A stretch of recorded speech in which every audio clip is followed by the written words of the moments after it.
What's going on YouTube? It's your boy Stu.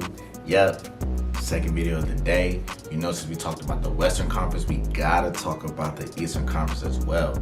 This time we're gonna talk about the Eastern Conference side of the playoff bracket, where we have the Philadelphia 76ers going up against the Atlanta Hawks. We have the Brooklyn Nets against the Milwaukee Bucks. If you enjoyed this video, hit the like button down below. Give me your comments as well with these series. Subscribe to the channel, and next to it, hit the notification bell for your boy. Without further ado, let's get straight into the video. All right, y'all. So in the first series, we got the Atlanta Hawks against the Philadelphia 76ers. They stole game one. This series is tied up 1-1. And you know, when I saw the game, I was like, Trae Young is showing us that he is not to be messed with. Like, this brother got ice in his veins. He got that shot. He's not afraid of the limelight. He's not afraid of the spotlight. He already took care of New York, and now he's trying to take care of Philly. And the fact that now people want to compare him to Trae Young just because he shoots deep threes and got the floater like that. Now, I believe he's similar for the fact that, you know, he shoots threes whenever he wants. He does have the floater, but he's not even close to the level of greatness as Steph. Like, my ceiling is where Steph is, and I'm gonna put Trae at the bottom, like where my feet are. And that's no disrespect to Trae, but he hasn't done anything. Like, he's not an MVP, he's not a champion, like, hasn't done anything. But the way this man has this team playing, you know, they got that swagger. And a lot of people are saying, like, you know, Atlanta, you know, regardless of the result, they have exceeded expectations. But to me, it's like, you haven't won a championship. The expectation is always to get a championship. So they haven't, they probably expected this. You know what I'm saying? You have Trae, John Collins, Kevin Huerter.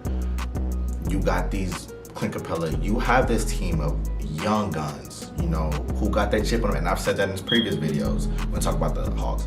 They do not care who's in front of them.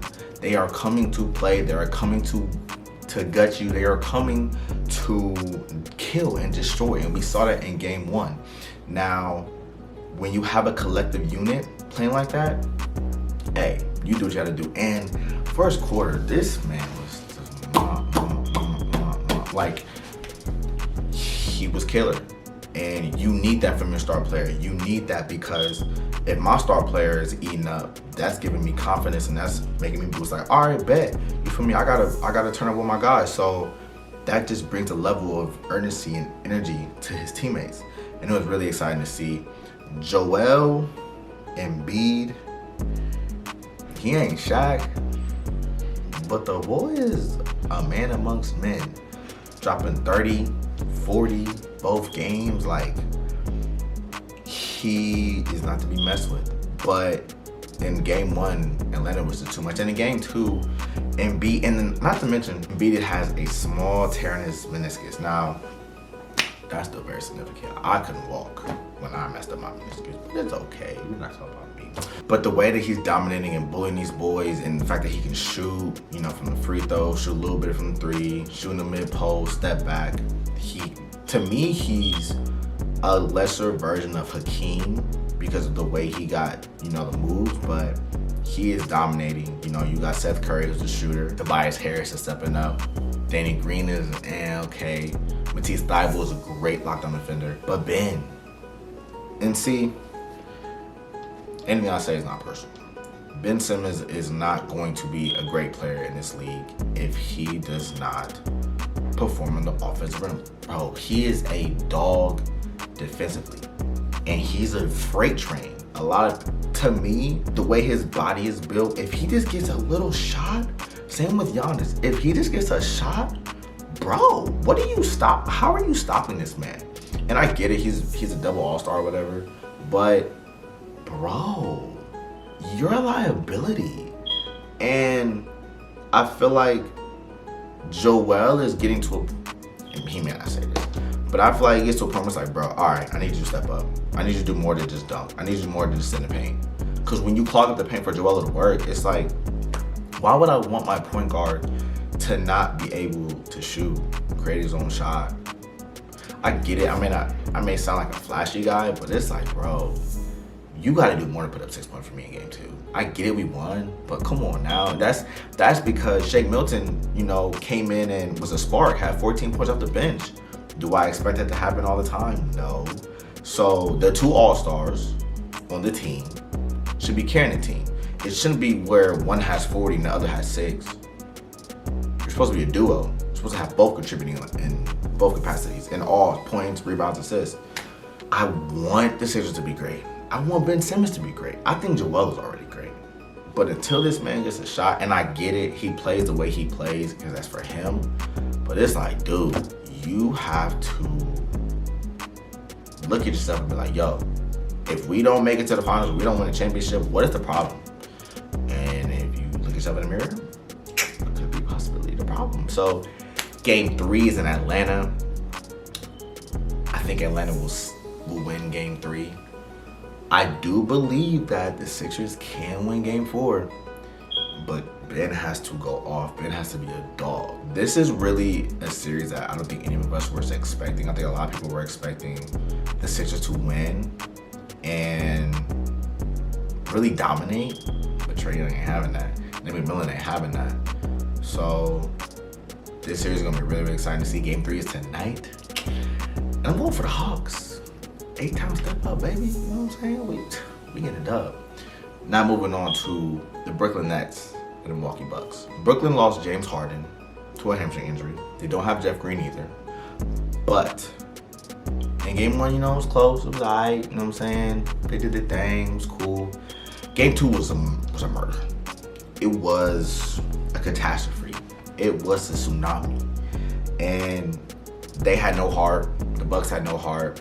Giannis wasn't doing his thing. Middleton couldn't hit a shot. And we just seen game 3 last night where it was close, 86-83. But the Bucks still have not played their best game. Where if I'm the Bucks, I'm like, all right, cool, we got a dub. But at the same time, if we're not playing our best basketball and we still got a dub, I'm cool with that. But against this team with Kevin Durant, Kyrie, you cannot afford another, oh, we can't play our best game and think we're gonna get the dub. No. You have to play like your life depends on it if you want to move on to the Eastern Conference Finals and then the NBA Finals. Giannis had 30 plus, Middleton had 30 plus, and this is what we need from them. Now Giannis, he needs a shooting coach this offseason. He's got to work on his free throws. I think Giannis, man, listen. So KD, if we being honest, KD is probably, I put him 1B with LeBron. I think LeBron's impact on the team makes him still 1A, but KD's right there. I don't like to say he's 2 because offensively, man, it's ridiculous. He's redonkulous. He's gonna be, in my opinion, if he could be top 5 by the end of his career. I'm saying it right now.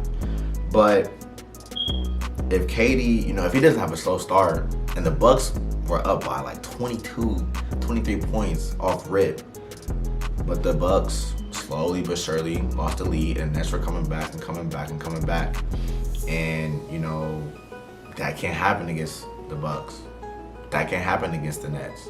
Because if they get that momentum, they can fire on all cylinders with Joe Harris, Andrew Shamet, Mike James, do a little something. But you can't lose your guard against this team. They're going to be formidable. And now, game 3, so it's 2-1 in favor of Brooklyn. Now, game 4, I think the Bucks can get it off, but they have to have a great game. They have to play a complete game. I do think Jrue Holiday will step up. I think that it was in the flow of the game of the Bucks that Middleton and Giannis were both having a good game, so, you know, Jrue was stepping back. But I did get a sense that during the game, it felt like he was Eric Bledsoe. And no disrespect to Eric Bledsoe, he didn't really do much. And I believe Jrue Holiday is an upgrade from Eric Bledsoe. But he's got to step up scoring wise and like that. He did score the game-winning bucket, or the game-leading bucket, you know, with five seconds left. But he's got to step up. And I think that the Bucks are going to win game 4. I kind of hope so, because they're my pick, you know, to beat the Nets. But if they're not going to beat the Nets, nobody's beating the Nets. Keep it in the Buck. So I think game 4, Bucks will win. And he's going to go back to Brooklyn tied up. If you enjoyed this video, leave a like down below. Comment below your thoughts. Hit the subscribe button and notification bell. It's your boy Stu, and I'm out.